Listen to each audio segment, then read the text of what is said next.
Welcome back again to my channel creating new stories. আবার ফিরে এলাম তোমাদের কাছে নতুন একটা ব্লগ নিয়ে।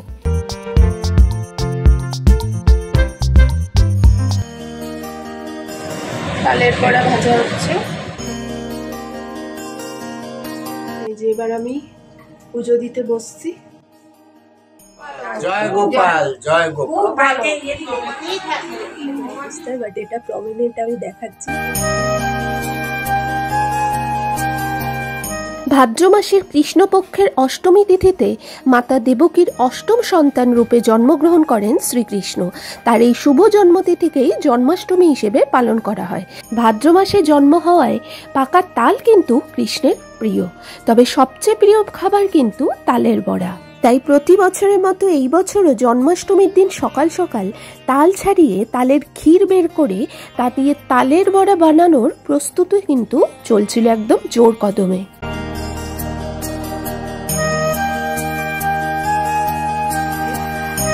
বের করা হয়ে গেছে,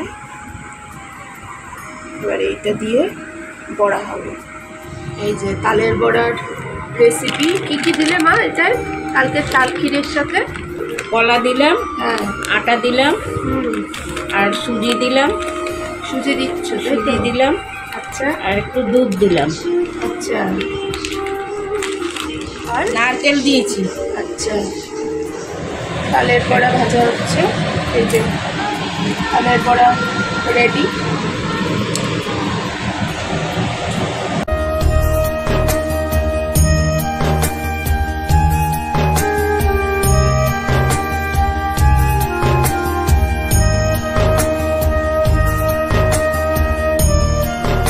ওইদিকে মায়ের তালের বড়া ভাজার মধ্যে আমি এইদিকে আমাদের গোপু সোনাকে স্নানের জন্য প্রস্তুত করলাম। দুধের মধ্যে সামান্য ঘি, মধু এবং একটুখানি আগরু ছিটিয়ে গোপু সোনাকে সেই দুধ দিয়ে স্নান করিয়ে দিলাম।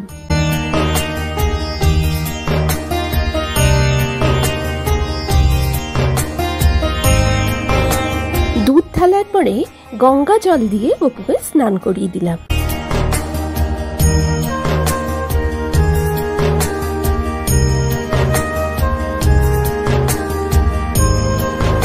ফাইনালি গোপু সোনার গা মুছিয়ে আমার ফেভারিট ব্লু কালারের নতুন জামা পরিয়ে দোলনাতে বসিয়ে দিলাম আমার ছোট্ট গোপু সোনাকে।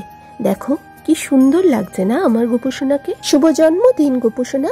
যাদের বাড়িতে দোলনা আছে অবশ্যই কিন্তু জন্মাষ্টমীর দিন গোপু সোনাকে দোলনাতে বসিয়ে দোল খাওয়াতে কিন্তু ভুলো না। এই দেখো আমাদের গোপু কি সুন্দর দোলনায় বসে দোল খাচ্ছে।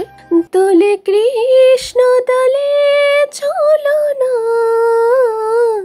দোলে রায় দোলে চলো না, দোলে দো দোলায় তোলো না তোলো না, দোলে দো দোল দোলে ঝুলো না। গোপু সোনাকে দোল দেওয়ার পরে চলো তোমাদেরকে আমার আরো একটা গোপু সোনার সাথে পরিচয় করে দিই। এই দেখো এটা হলো ননী গোপাল। ওই দেখো কি সুন্দর মটকা থেকে ননী বের করে খাচ্ছে। আর এই হলো আমার খুব প্রিয় রাধা কৃষ্ণের মূর্তি। আজকে জন্মাষ্টমী, তো রাধা কৃষ্ণকেও একটু দুধ দিয়ে স্নান করিয়ে দিই। চলো সবাই মিলে বলি হরে কৃষ্ণ কৃষ্ণ কৃষ্ণ হরে হরে, হরে রাম রাম রাম হরে হরে, জয় রাধা গোবিন্দ জয়, রাধে রাধে।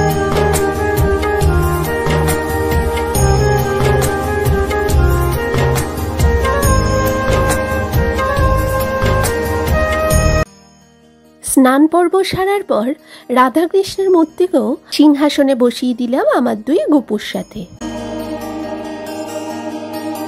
ভজ রাধা কৃষ্ণ গোপাল কৃষ্ণ, কৃষ্ণ কৃষ্ণ বল মুখে, নামে বুক ভরে যায় অভাব মিটায়, স্বভাব জাগায় মহাসুখে। এবার তিনাদেরকে ফুলের সাজে সজ্জিত করে দিই। চলো গোপুর ফুলের সাজে সাজবে এবার। চলো গোপুকে সাজিয়ে দিই।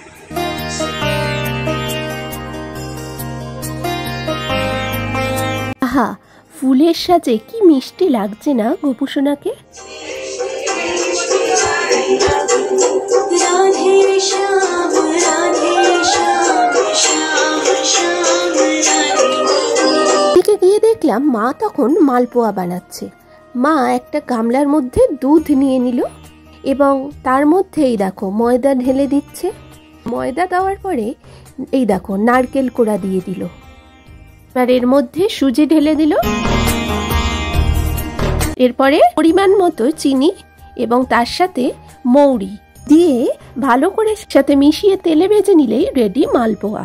তোমরা নিশ্চয়ই জানো শ্রীকৃষ্ণ হলেন দেবকী ও বাসুদেবের অষ্টম সন্তান, কিন্তু শ্রীকৃষ্ণের মামা কংসের হাত থেকে কৃষ্ণকে রক্ষা করার জন্য মথুরাতে শ্রীকৃষ্ণের জন্মের সাথে সাথে সেই রাতে বাসুদেব তাকে যমুনা নদী পার করে গোকুলে পালক মাতা ও পিতা যথাক্রমে যশোদা ও নন্দের কাছে রেখে আসেন।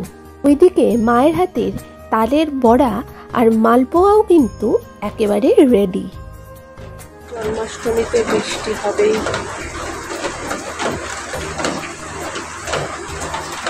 কি হচ্ছে মা এটা? নারকেল নাড়ু। ও গোপুর জন্য? গোপুর স্পেশাল। আচ্ছা, গোপুর জন্য নাড়ু বানাচ্ছে। জন্মদিনের জন্য সাজিয়ে রাখা হয়েছে চিপস আর কত ক্যাডবেরি।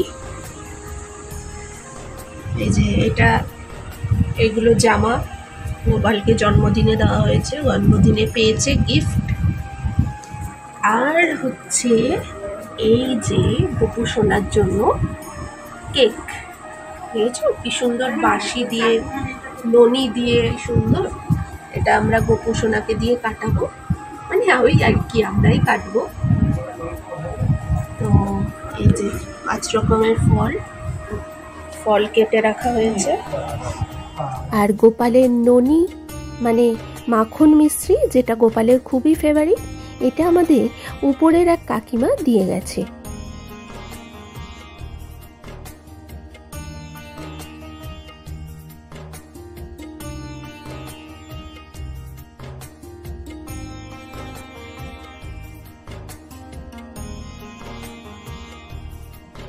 লুচি, মালপোয়া, সুজি, ফল, তালের বড়া যেটা বেশি ইম্পর্টেন্ট, এটা তো গোপুর কেক, মিষ্টি, আমুলের বাটার, দই, মিষ্টি, যে জামা, 5 ফল, এই যে বার্থডে গোপুসোনা নাড়ুও করিয়ে দিয়েছি। এই যে এবার আমি পুজো দিতে বসছি। তোমরা সাথে হিতায় চ জগদ্ধিতায় কৃষ্ণায় গোবিন্দায় নমো নমঃ। তো আমাদের পুজো মোটামুটি কমপ্লিট। এই যে দেখো তিলক করেছি, তিলক করে দিয়েছে মা। আমার খুব ইচ্ছা ছিল তিলক করার, তো মা করে দিয়েছে। পুজো হয়ে গেছে, এবারে সব লোকজন আসবে সন্ধ্যের পর। যেহেতু জন্মাষ্টমীতে সকালেই লেগেছে, তো আমাদের মোটামুটি সব রেডি হয়ে যাওয়ার পরেই আমরা গোপালকে দিয়ে দিয়েছি, পুজো করে নিয়েছি। তো এই জাস্ট কমপ্লিট হলো। এরপর সবাই আসুক সন্ধ্যেবেলায়, তো তাদেরকে প্রসাদ দেব।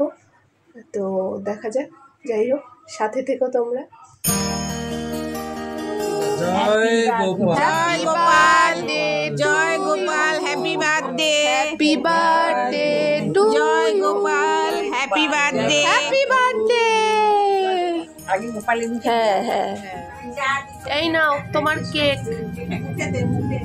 কেক খাও, কেক খাও, এ নাও। ওকে দিয়ে গালে লাগিয়ে দে। মুখ পুরো ঢেকে গেছে দেখো।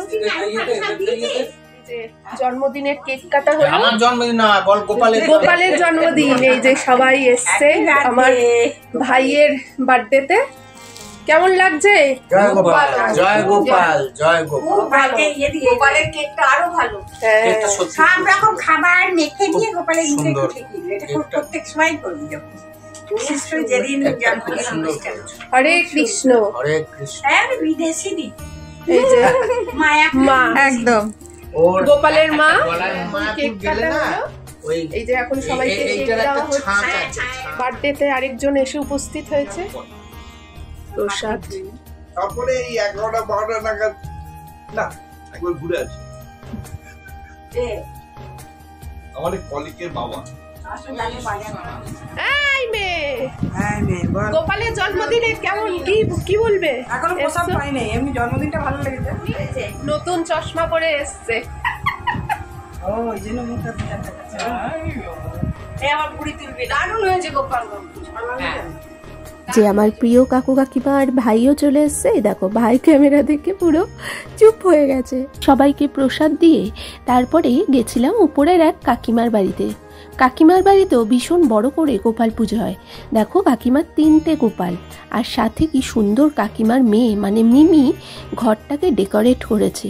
ও ভীষণ সুন্দর সাজায়। কাকিমা আর কাকিমার মেয়ে দুজনে মিলেই কি সুন্দর সাজিয়েছে দেখো সবটা।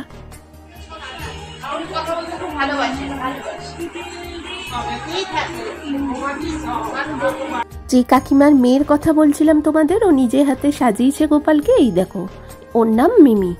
কি সুন্দর দেখো গোপু সোনাদেরকে দোল দিচ্ছে। দহি হান্ডি প্রথার কথা নিশ্চয়ই শুনেছো তোমরা, যেখানে অনেক উঁচুতে ননির হাঁড়ি ঝোলানো থাকে এবং অনেক ছেলেরা মিলে একজন আরেকজনের ঘাড়ে চড়ে পিরামিডের আকারে উপরে উঠে সেই ননির হাঁড়ি ভাঙার চেষ্টা করে। এই দেখো সেই ননির হাঁড়ি কি সুন্দর উপরে ঝুলিয়ে রেখেছে মিমি, যে নিচে গোপুসোনারা দোলনায় বসে। হ্যালো, তো এখন বাজে অলমোস্ট 11:15।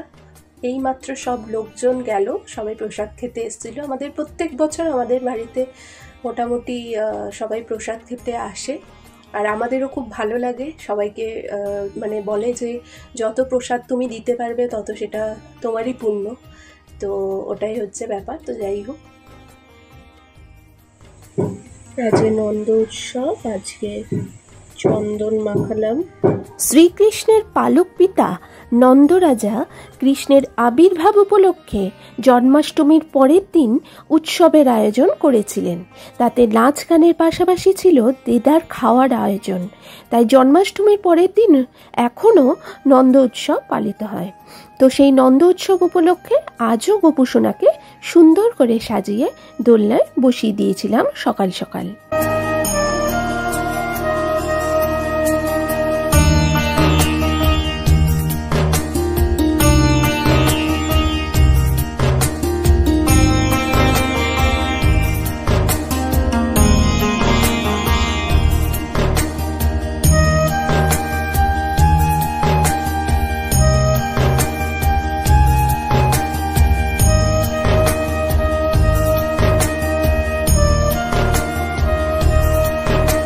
নন্দ উৎসবের পাশাপাশি আজ ছিল লোকনাথ বাবার আবির্ভাব দিবস।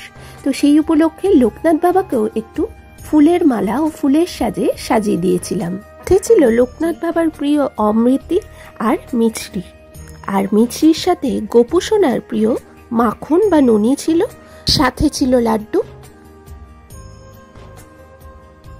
নন্দ উৎসবের দিন আমরা গোপুসোনাকে আসন পেতে বসিয়ে সেবা দিই।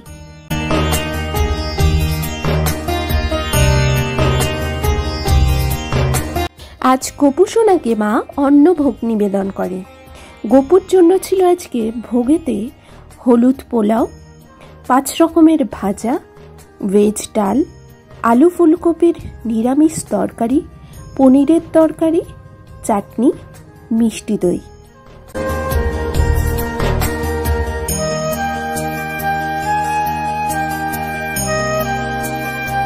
হ্যাঁ, সাথে কিন্তু স্যালাডও ছিল।